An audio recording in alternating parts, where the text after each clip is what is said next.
When the Galactic Council's most seasoned forensic examiner discovers bite wounds on a human colonist that match no known species in the universe's comprehensive DNA registry, it triggers an investigation that shatters every assumption about humanity's place in the cosmos. What begins as a routine assault case spirals into a revelation about human evolution, survival instincts, and why the galaxy's apex predators have been avoiding Earth for millennia. The truth isn't just classified, it's terrifying, hilarious, and waiting in the bite pattern of a woman everyone dismissed as too delicate to survive beyond her home world. Listen. I've been doing xenoforensics for 347 cycles. I've catalogued DNA from 17,000 species across 92 sectors. I've processed crime scenes on methane moons, analyzed evidence in gravity wells that would crush your exoskeleton like a drink container. And I've never, not once, encountered something that made me question my career choices. Until I met Sarah Quinn. The call came through standard channels. Human colony on Threshold Station, Section 9, possible assault. I remember groaning, because humans were always doing something stupid.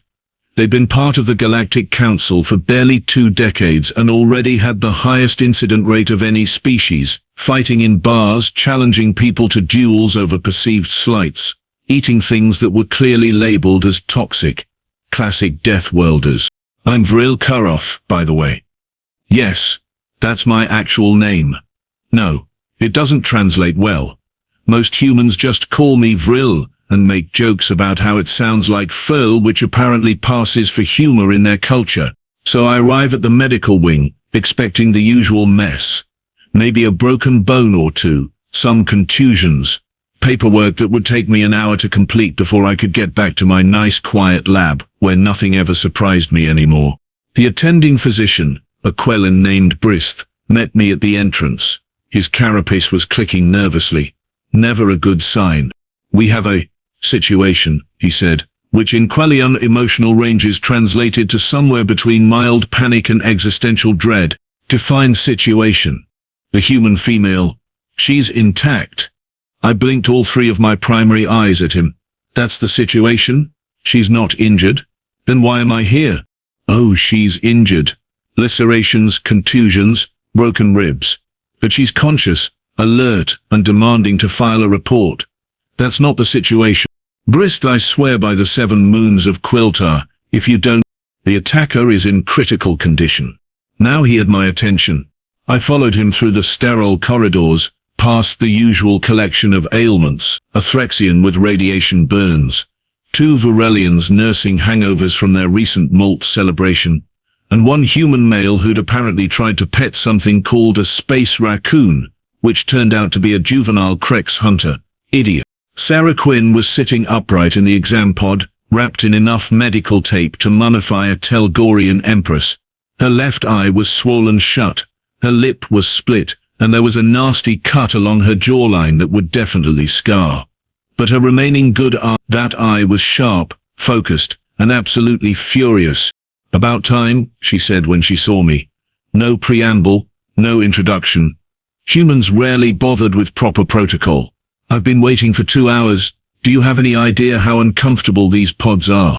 Miss Quinn, I'm Vral-Koroth, xenoforensic examiner for the council. Can you tell me what happened? She shrugged, which made her wince. Thurian male, about 7 feet tall, thought he could drag me into a cargo bay for some fun. I disagreed with his assessment of the situation. Thurians, great.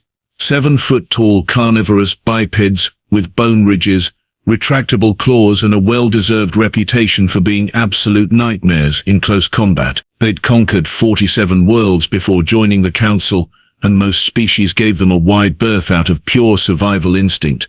And the Thurian's current condition? Recovering from emergency surgery, Brist interjected. His clicking intensified. Multiple lacerations to the face, throat and upper torso. Significant trauma to his primary scent glands. Partial loss of his left auditory organ. But that's not why we called you. He pulled up a hollow screen, and my manipulator appendages went numb. The bite marks.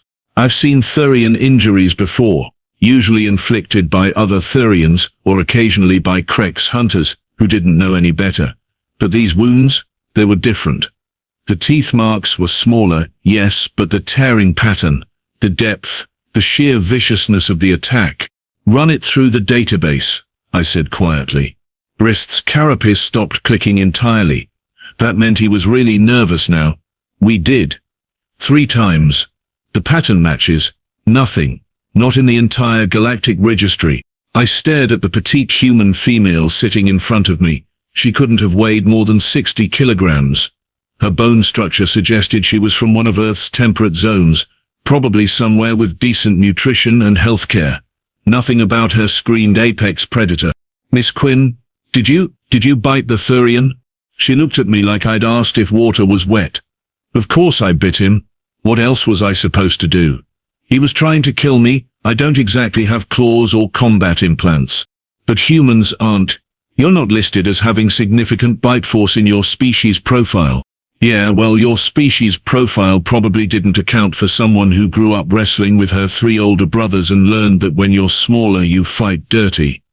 She grinned, which looked absolutely terrifying with her split lip and swollen face. Turns out Thurians have really sensitive scent glands.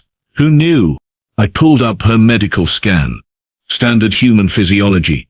No modifications, no military enhancements, no genetic augmentation. Just a regular human female who'd somehow managed to turn a Thurian warrior into a whimpering mess requiring reconstructive surgery. The bite pattern analysis kept running in my peripheral vision. The computer was cycling through every known species, every predator, every aggressive life form in council space. No matches, no matches, no matches. Brists, I need the Thurian statement. He refuses to speak. His clan elders are demanding the footage from the security cameras be sealed. They're claiming diplomatic immunity. Of course they were.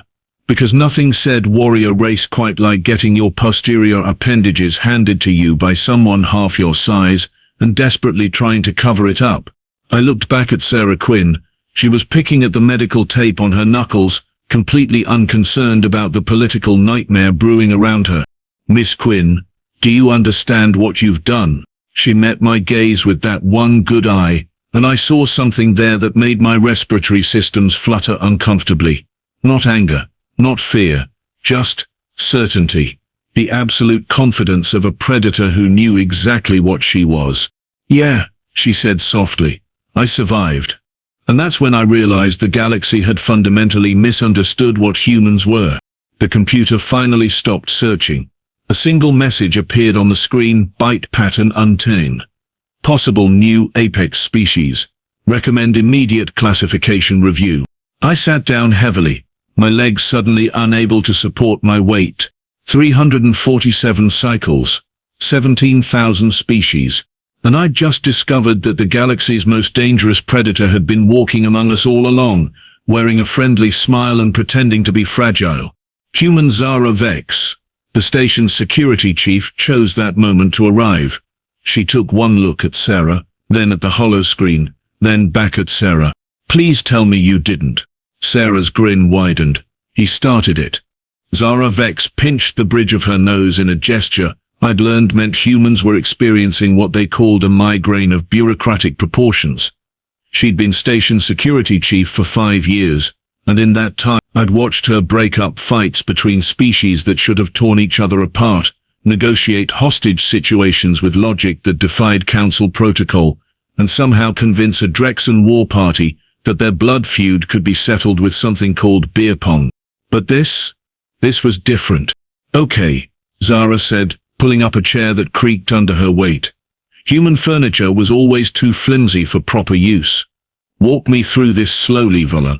Why exactly are the Thurian elders screaming about genetic warfare and demanding Sarah be quarantined? I gestured at the holoscreen where the bite analysis continued its futile search. Because her bite pattern doesn't match anything in our database. Not even close. The Thurians think she's been modified, turned into some kind of biological weapon. Sarah snorted, which turned into a cough that made her clutch her ribs. Right. Because I definitely had time to stop by a black market gene lab between my shift at the hydroponics bay and getting attacked in a corridor. The alternative, I said carefully, is that humans have capabilities we haven't documented, which, given your species' track record, seems increasingly likely. Zara and Sarah exchanged a look.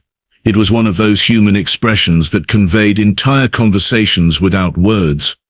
I'd seen it before, usually right before something exploded or caught fire or somehow ended up violating 3 different council regulations simultaneously. "Show him," Sarah said.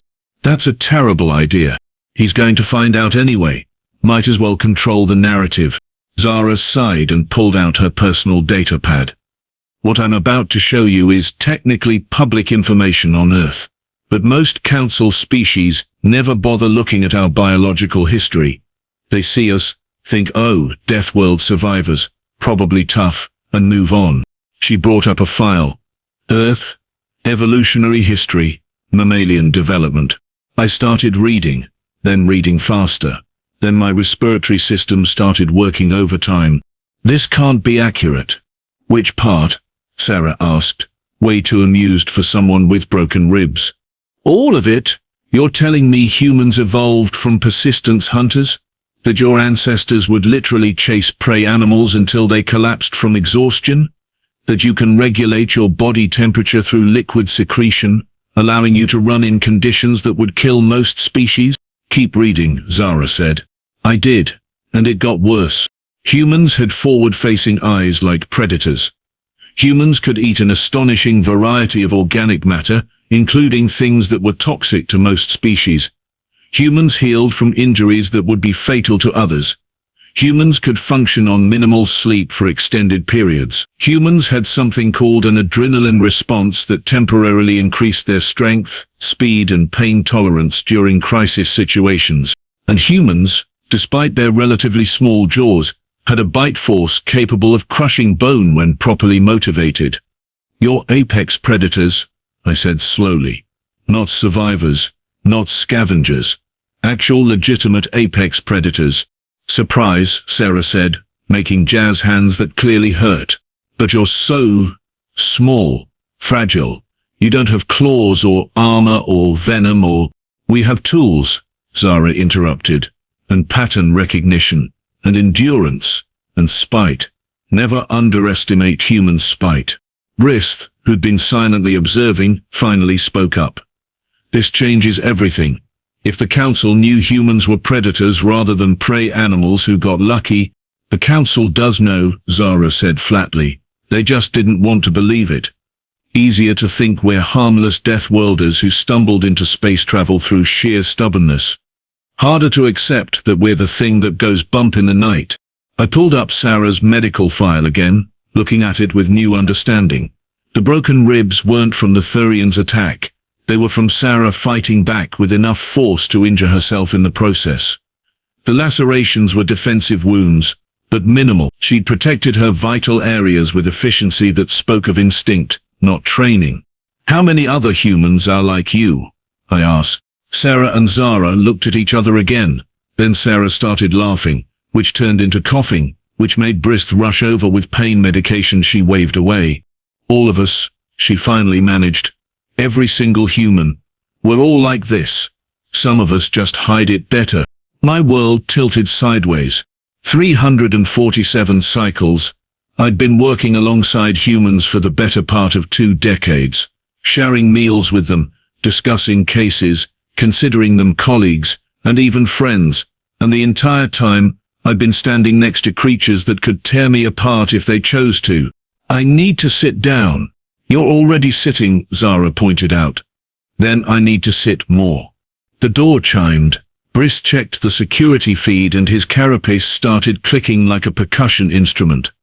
"The Thurian elders are here, with their clan warriors, and they're demanding to speak with everyone involved in the incident."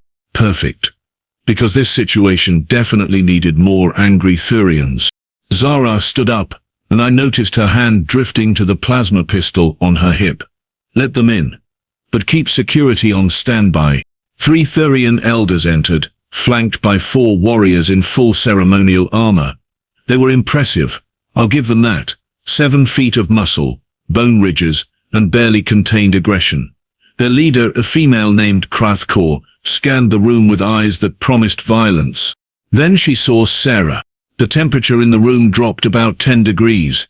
You, Hrothgar growled. You are the one who attacked Grethmol. Sarah, to her credit, didn't flinch. He attacked me. I defended myself. If your warrior can't handle a fight, maybe he shouldn't start them. One of the younger warriors snarled and stepped forward. Zara's pistol cleared its holster in a movement too fast for my eyes to track. The warrior froze. Everyone calm down, I said, trying to channel every diplomatic protocol I'd ever learned.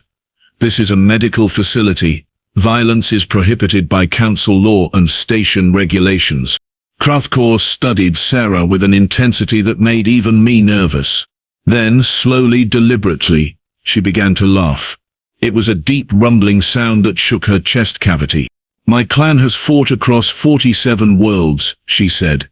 We have faced Krex hunters, Drexen berserkers, even the war machines of the Telgorian Empire, and today one of our warriors was bested by... She gestured at Sarah. This has a name, Sarah said coolly. Sarah Quinn, and I didn't want to fight. Your warrior made that choice.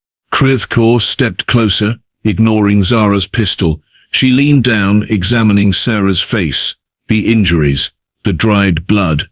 Then she looked at the hollow screen showing the bite analysis. Unknown pattern, she read aloud. No database match. Do you know what this means, human? That your database needs updating? Another laugh, sharper this time. It means you fought like a true predator, not with honor or ceremony or the traditions of warfare. You fought to survive. You used every advantage, every weapon your body possessed. You bit. You clawed. You refused to die. She straightened up. The council thinks humans are weak because you lack our physical advantages. They are fools. She turned to her warriors. Grethmol brought shame to our clan by attacking someone he perceived as helpless. That he lost makes his dishonor complete. He is banished. One of the warriors started to protest, but Hrothgar silenced him with a gesture. As for you, Sarah Quinn. The Thurian elder extended her hand in the human custom she'd obviously researched. My clan owes you a debt. You taught us that size means nothing against a true hunter. We will not forget this lesson. Sarah, looking slightly shocked, shook the offered hand. After the Thurians left, I finally found my voice. What just happened? Respect, Zara said, holstering her weapon. Thurians value strength above all else. Sarah proved she has it. End of story. But it wasn't the end. Not really. Because that night, I went home and started pulling files.